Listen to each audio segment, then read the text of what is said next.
What's up, everyone, and welcome back to a very special episode of the Pewtercast. My name is Brent Allen, and I am here today because I've got something to say.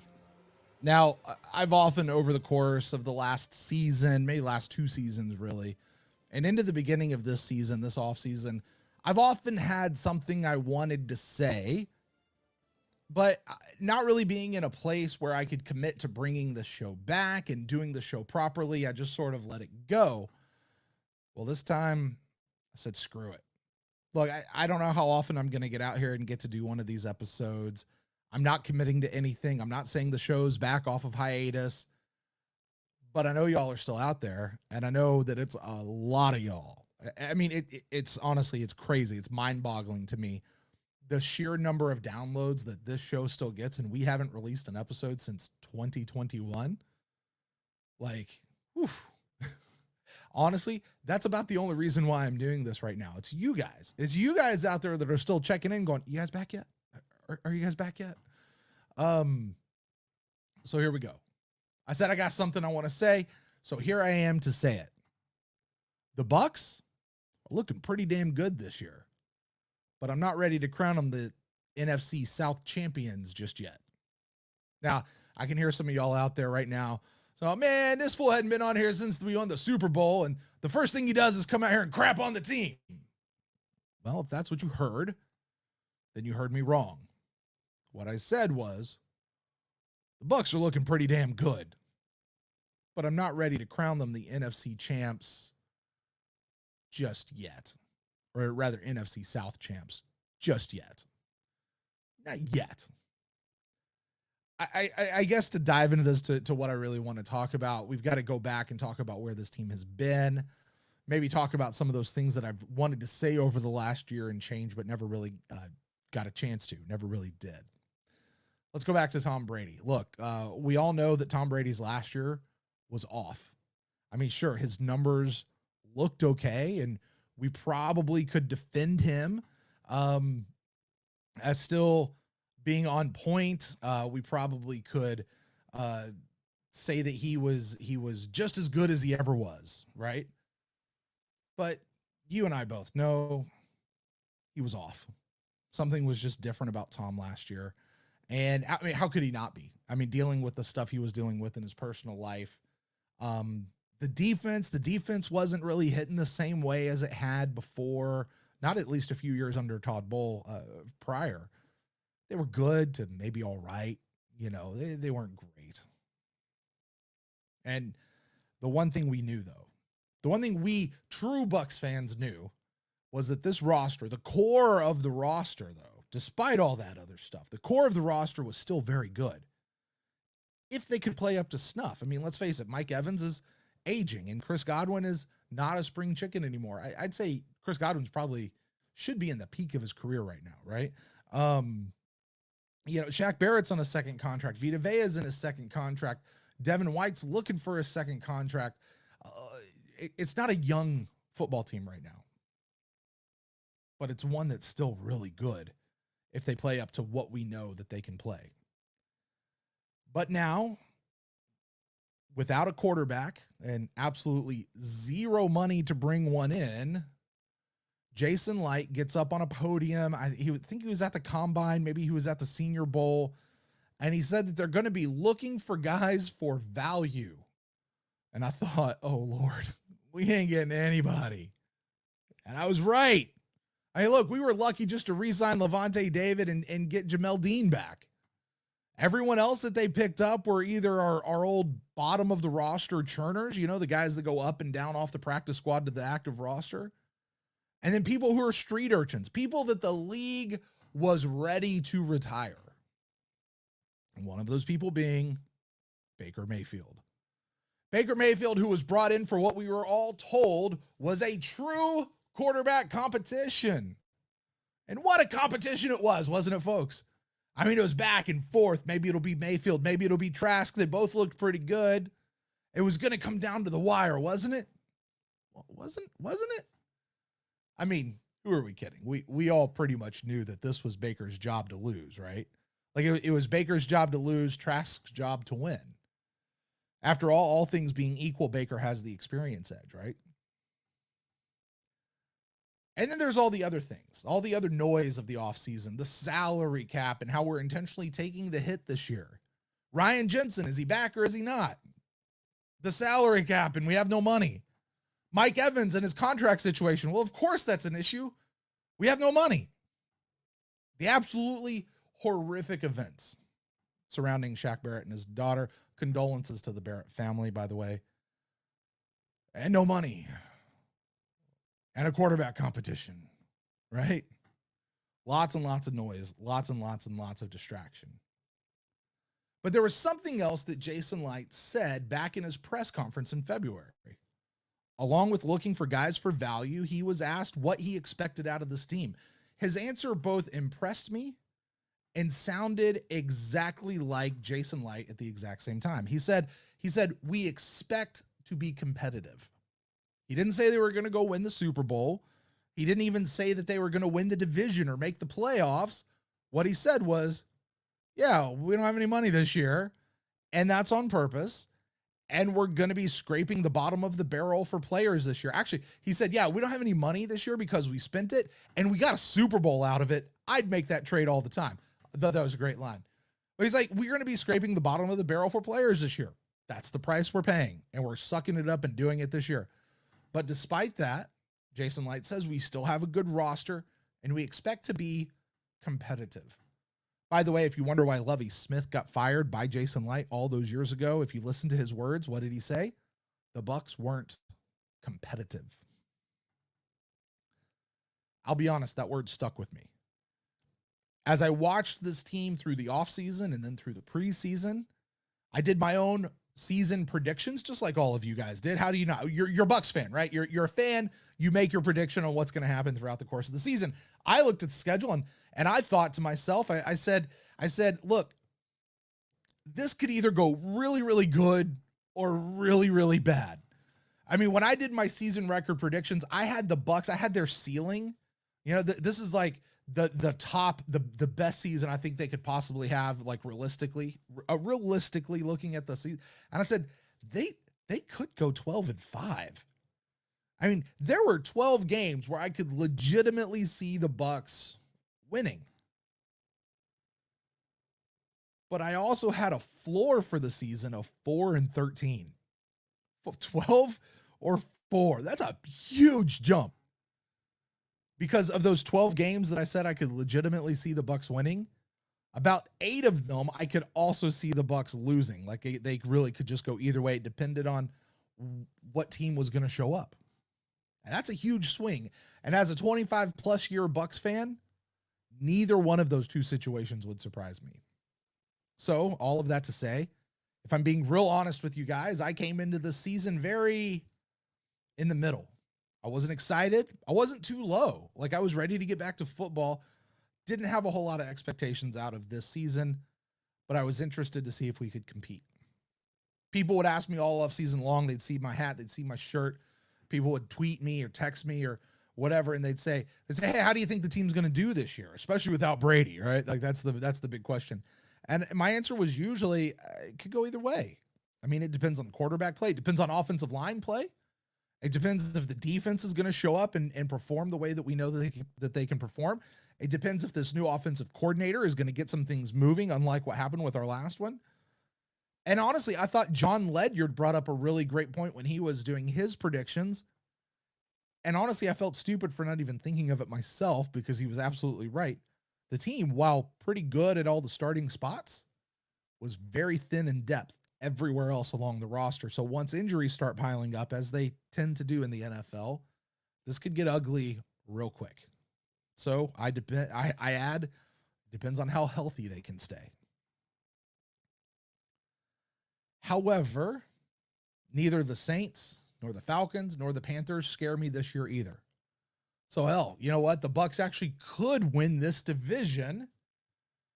And I don't think any NFC South team is going to sniff a wild card entry. So the division champ is really the only ticket into the playoffs this year. So I was kind of sitting there. I was very blasé about the team. People say, how's it going? I don't know. I could either see it going really good or really bad. And let's face it, what we saw in preseason didn't exactly light any fires for all of us, but it did make you go, especially when you saw the ones out there kind of go, this team could do it. I'm interested in that team right there. I don't care about the rest of these guys. I want to see these number one guys. All right. So that's how I entered in the season, right? Very in the middle, very blasé. Week 1 rolls in and the defense, oh my gosh, the defense just punched them in the face. The Bucs and the Vikings traded punches the whole game until the end, and then the Bucs just wore them out and came out on top. And holy cow, I thought the defense played lights out. Oh my gosh. For the first time since the Super Bowl, the defense looked like they were having fun out there. Baker and the offense, yeah, they struggled during the half. They really did. Like, let's not say that it was a great game for them. That first half was very, right? If people kept saying, tweeting, let Baker bake. And my response was like, yeah, but somebody forgot to preheat the oven. Now, that said, the second half of that Vikings game, not just Baker, everyone on that offensive line, on that offense stepped up. The offensive line, Kate Otten started flashing in there. Mike and Chris were doing their thing. They started running the ball at least a little bit, not great, but a little bit. And Baker, man, solid. Just, and you know what he reminded me of? Like, seriously, and I know, we're not supposed to bring up this name. He reminded me of the good Jameis Winston that we saw for 5 years. The Jameis Winston that would extend plays, the Jameis Winston that wouldn't go down, not the Jameis Winston that turned the ball over, but the Jameis Winston that we're all like, that's a fun quarterback to watch. Somebody's got a little attitude, somebody that fits in right here in Tampa. He has that Buccaneer spirit. You know what I'm talking about? Ooh, Baker Mayfield's got it for sure. All right. That being said, we all came out of that first game going, not bad. But it's also the Vikings, right? Then week 2 comes along. It's the home opener. It's the Bears. And the defense picked up right where they left off the week before. They had themselves a day. Baker was sharp from the get-go, man. He knew what he was doing. Mike came out and made a statement. I mean, Mike took that sticker off the back of his helmet and wrote a new one that just said, pay me, on the back of his helmet. You know what I'm saying? Even the running game looked a lot better. Hell, even Coach Bowles standing on the sideline, he looked more jacked than usual. Did anybody else notice that? And you know what was happening? The team, I loved this. During the week, the team was competing. I just remember this. The team was competing to see who could slide in the most Drake references into their interviews. Did anybody see that video from the Bucs that they put out? Oh my word, it was so funny. And we get to the end of the game and we all looked at each other and we went, hey, it's a Pirate's life for me. This is great. This is the Buccaneers team I love to see. They're loose. They're having fun. They're being who we know that they can be. And what's more, the national media is starting to sit up and go, what's going on over there? What's happening down in Tampa? What, like, are they actually doing something? Because everybody wrote us off. Everybody did.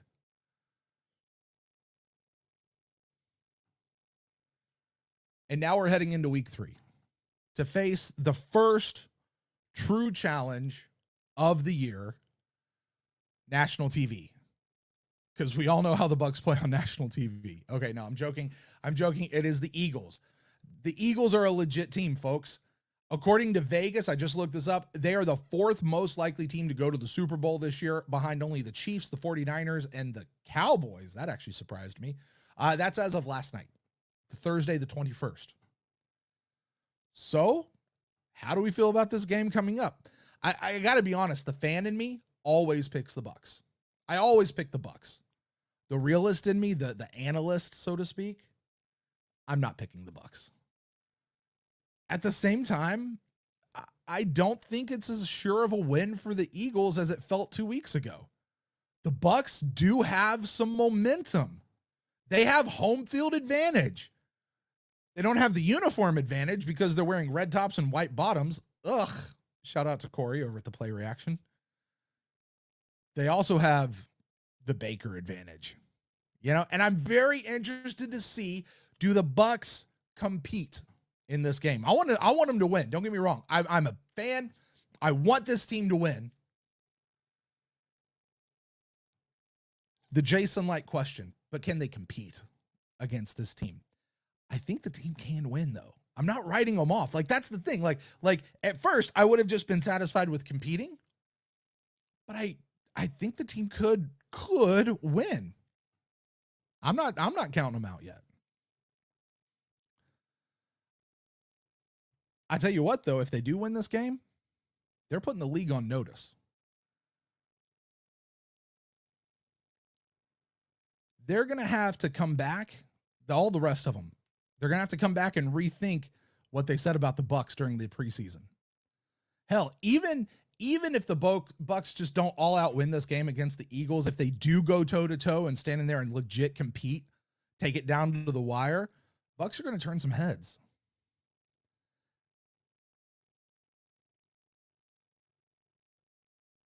Look, let's face it, right? Every team out there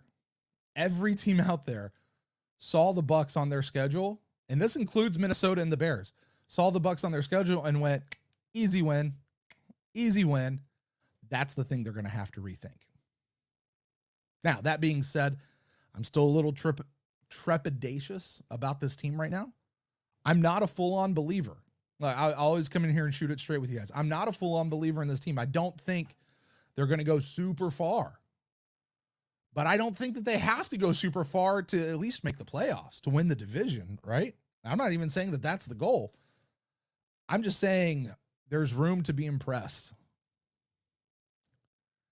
I've covered this team for too long to know that you can't get too high or too low, especially till about week 6 or so, which is when you really kind of get to know what the team's going to give you that year. This is only week 3. But I tell you, Baker is winning me over. He really is. It's not just, oh, he's the guy that they brought in. Like, I'm liking this dude. I'm liking what I'm seeing out of Baker. I like what he's bringing to the team. I don't know, the team just feels different right now. I don't know that I can put my finger on it. Right now, I got to tell you, I still think the record is going to shake out about 50-50, give or take a game or two on either side. So 9-8, 8-9, like I said, give or take a game or two. That should be enough, or at least could be enough to win this division again, which is crazy. But I got to tell you, after these first 2 weeks, how those first 2 weeks are shaping expectations for the Bucs season, I'm leaning a lot more towards that 12-5 record than I am the 4-13 record. It all depends on one word. And it comes back to one word: compete. Will the team compete and stand in there against the team that many feel will be representing the NFC South in the Super Bowl this year? Well, guys, that's all I gotta say. Well, one more thing, and here I'm speaking from the heart directly to Bucs game day personnel, because I know you guys watch every episode here of the Pewtercast, no matter how long it's been since the last one. I'm talking to you folks who decide what video segments are going to play up on the board, who decide what you're going to do during the possession changes, all those sorts of things. You guys are the ones I'm talking to. Make everything this week about Rondé Barber. Every chance you get. Put that Hall of Famers Eagles catch, pick 6 up on that video board. Every single chance you get. Let's revel in it. All right, that's going to do it for me. As I said, guys, this was just a special episode. I don't know when or if I'm even going to be able to do another one of these. But hey, stay subscribed. If you unsubscribed, resubscribe, because you never know when something fun might pop up. And to the folks who joined me on the live stream here, because I did go live, Kyle and Timothy, and let's hear, you guys are the only two who commented and who made comments that I can see. So hello to you guys over there as well. You guys are amazing. You guys are awesome. And until next time, folks, go Bucs.